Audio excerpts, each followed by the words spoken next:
Before the death of Manuel Ellis, a witness told the police, "Stop hitting him." The mayor of Tacoma, Washington, called for the firing and prosecution of officers involved in the arrest of Mr. Ellis after video clips of the encounter emerged. Tacoma, Washington.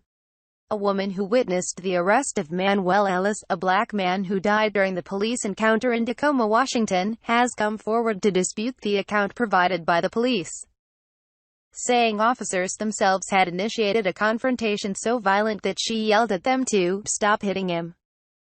Sara McDowell, who was in a car behind the officers, said Friday in an interview that she saw Mr. Ellis approach the police car late on the night of March 3 for what she initially thought was a friendly conversation. But that suddenly changed, she said, when an officer threw open the car door and knocked Mr. Ellis to the ground. The police have provided a different account, saying that Mr. Ellis initiated the confrontation when he picked up a police officer and threw him to the ground, prompting officers to move in to restrain him.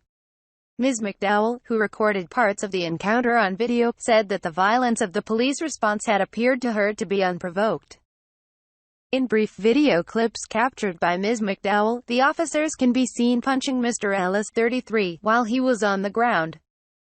On one of the video clips, her voice can be heard calling out to them, "Stop.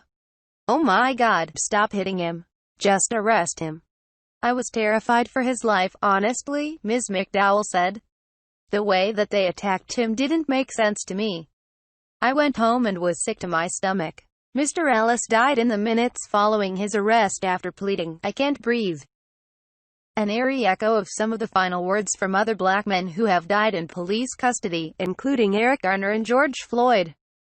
Ms. McDowell said she did not realize until this week that Mr. Ellis had died in the aftermath of what she saw. Detective Ed Troyer of the Pierce County Sheriff's Department, which has been investigating the death, said authorities have not had a chance to speak with Ms. McDowell but had further evidence they have not yet disclosed and would not share it until the case had been brought to prosecutors next week. The county medical examiner, Dr. Thomas Clark, listed the cause of death as hypoxia due to physical restraint, according to a copy of the report provided by the family's lawyer on Friday night. It concluded that his death was a homicide but also said it was unlikely that his death would have occurred because of physical restraint alone, saying methamphetamine intoxication and heart disease were factors. Dr. Clark's report said Mr. Ellis had enough methamphetamine in his system to be fatal, but he said paramedics initially found him to have a normal heartbeat. At the same time, he was close to respiratory arrest.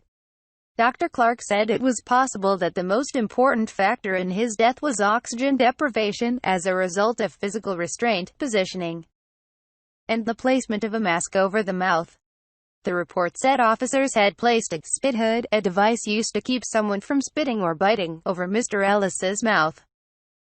After Ms. McDowell's videos were posted online on Thursday, Tacoma's mayor, Victoria Woodards, released a video message late that night saying she was enraged by what she saw and was directing the city manager to fire all of the officers involved. "The officers who committed this crime should be fired and prosecuted to the fullest extent of law," Ms. Woodard said. While the videos show only 2 officers arresting Mr. Ellis, the Tacoma Police Department has identified 4 officers involved in the arrest: Christopher Burbank, 34, Matthew Collins, 37, Marcia Ford, 28, and Timothy Rankin, 31. 2 of the officers are white, while 1 is black and 1 is Asian, according to the police department. After the death, the officers had been placed on leave but then returned to work because no policy violations were found. They were placed on leave again this week.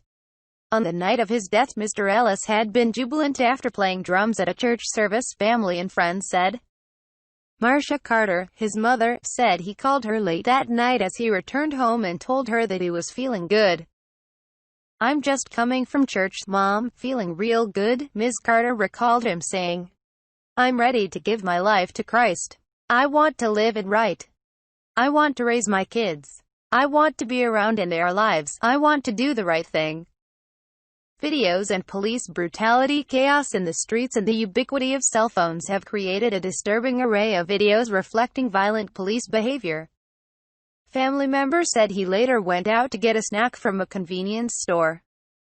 Detective Troyer said earlier that before the arrest, Mr. Ellis was bothering people in vehicles, approached the officers and then violently attacked one of them when they stepped out of the vehicle, throwing one officer to the ground. The first video captured by Ms. McDowell begins in the middle of the encounter, showing two officers taking Mr. Ellis to the ground on the road in front of some garbage cans. With Mr. Ellis on his back, one of the officers got down on his knees and began punching Mr. Ellis. In a later clip, as Ms. McDowell drove past the scene, video showed the officers asking Mr. Ellis to put his hands behind his back. The officers appeared to have Mr. Ellis subdued and on his side. Detective Troyer said earlier this week that Mr. Ellis at one point called out, "I can't breathe," and the officers called for medical support and propped Mr. Ellis on his side. He has said that Mr. Ellis was breathing when medics arrived, but that though personnel worked on him for more than half an hour, he did not survive. The officers were not wearing body cameras, and Ms. Woodard said Thursday that she would push to get funding for body cameras.